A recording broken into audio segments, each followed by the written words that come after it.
Hello बच्चों, तो आज जो है हम लोग ऑर्गेनोमेटेलिक की बात करते हैं। ऑर्गेनिक मेटेलिक जैसा कि 12th का चैप्टर जो है इनऑर्गेनिक कंपाउंड, और इनऑर्गेनिक कंपाउंड में हम लोग कॉम्प्लेक्स कंपाउंड की बात करते हैं।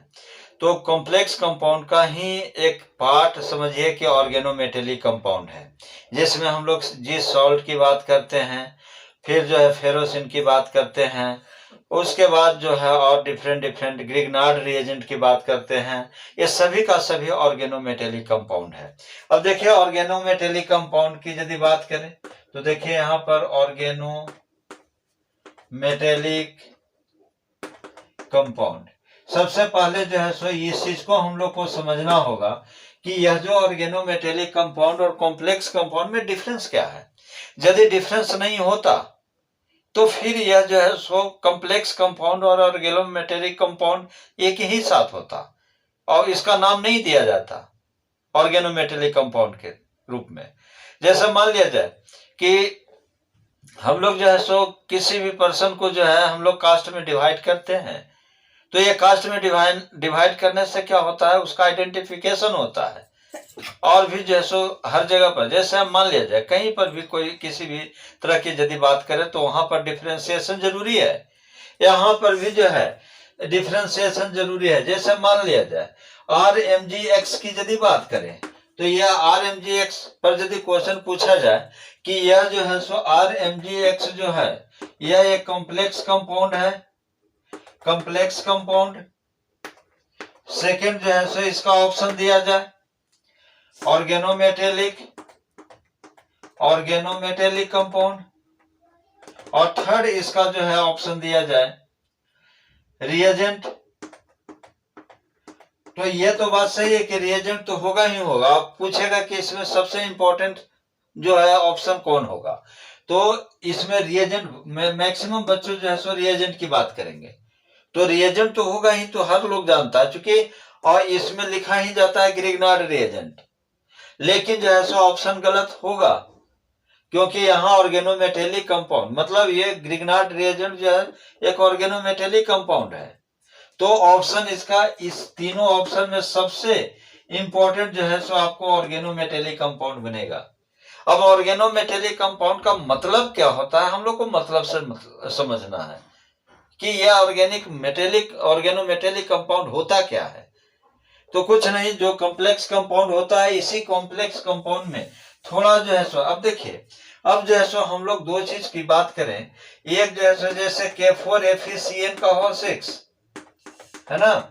अब देखिए ये जो है सो ये कॉम्प्लेक्स कंपाउंड है, कॉम्प्लेक्स कंपाउंड, और इसी कॉम्प्लेक्स कंपाउंड को हम लोग और क्या कहते हैं, कोऑर्डिनेशन कंपाउंड भी बोलते हैं। लेकिन यह जो RMGX जिसको हम लोग कहते हैं ग्रिग्नार्ड रिएजेंट, अब यह जो ग्रिग्नार्ड साहब ने इसको दिए थे यह रिएजेंट के रूप में काम किया तो इसको ग्रिग्नार्ड रिएजेंट कह दिया। लेकिन अब ये तो कोई मतलब यह जो है सो इसको मेन रूप से हम लोग क्या कहते हैं कि यह जो है सो एक ऑर्गेनोमेटेलिक कंपाउंड है, एक ऑर्गेनोमेटेलिक कंपाउंड। तो सबसे पहले जो है सो हम लोग को समझना होगा कि ऑर्गेनोमेटेलिक कंपाउंड होता क्या है। तो चलिए देखिए, जो भी ऑर्गेनोमेटेलिक कंपाउंड होगा लिखेंगे ऑर्गेनोमेटेलिक कंपाउंड। यह ऑर्गेनोमेटेलिक कंपाउंड जो है which contains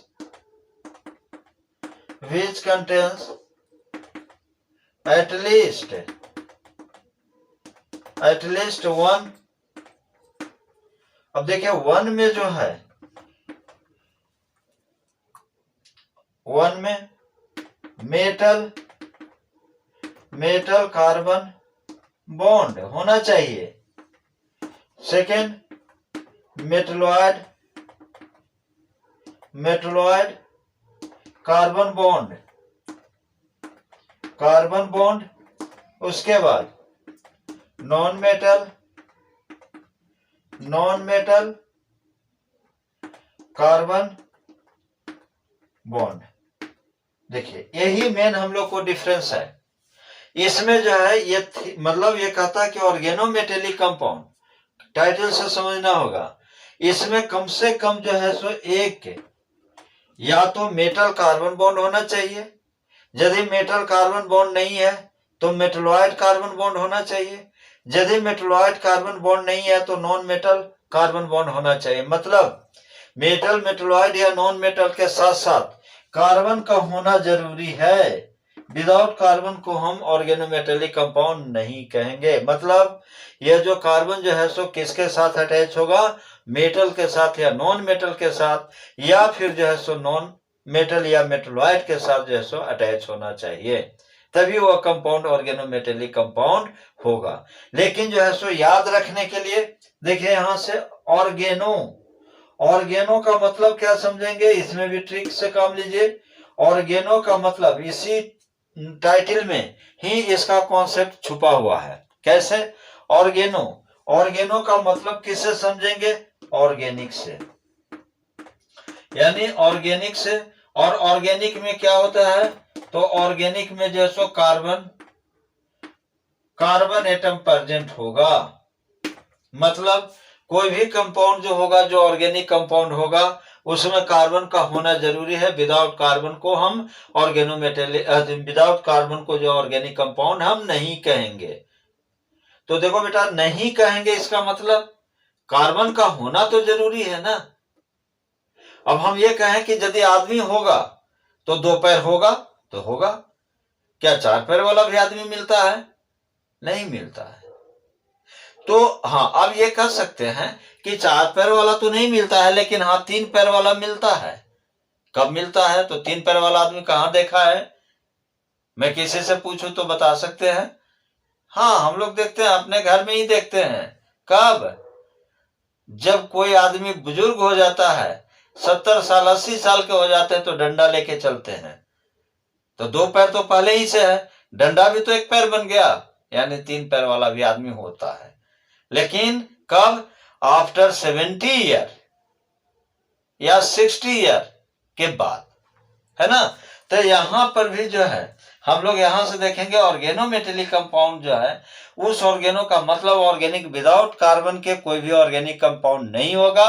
और मेटेलिक का मतलब यहां से मेटल, मेटलॉइड, ये सब की बात करेंगे कि जो कार्बन जो होगा वो कार्बन मेटल के साथ बॉन्ड यदि बनाया है, और नॉन मेटल के साथ या फिर मेटलॉइड के साथ कार्बन यदि प्रेजेंट है, यानी कार्बन और मेटल बॉन्ड या कार्बन मेटलॉइड बॉन्ड या नॉन मेटल कार्बन बॉन्ड यदि प्रेजेंट है किसी भी कंपाउंड में, तो ऑर्गेनोमेटेलिक कंपाउंड हो सकता है।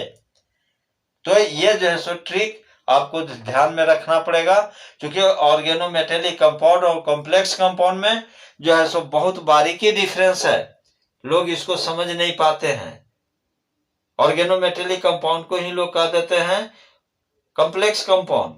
नहीं, कॉम्प्लेक्स कंपाउंड में कोई जरूरी नहीं है कि कार्बन मेटल के साथ होगा ही होगा उसमें। अब देखिए यहां पर जो है सो, देखिए यहां से ये जो सो कॉम्प्लेक्स कंपाउंड है, ये कॉम्प्लेक्स कंपाउंड में मेटल है सेंट्रल मेटल एटम के रूप में, लेकिन यहाँ CN है। तो अब कहीं पर जो है आपको H2O भी हो सकता है, कहीं पर NH2 भी हो सकता है। तो मेटल और इसके साथ जो है कार्बन थोड़ी है। तो ये जो है सो आपको ध्यान रखना पड़ेगा कि ऑर्गेनोमेटेलिक कंपाउंड जो है सो वह कंपाउंड होता है जिसमें मेटल कार्बन बॉन्ड होगा, कम से कम एक भी मेटल कार्बन बॉन्ड होगा, या मेटलॉइड कार्बन बॉन्ड होगा, या नॉन मेटल कार्बन बॉन्ड होगा। इसके बाद फिर हम लोग नेक्स्ट वीडियो लेक्चर में मिलते हैं।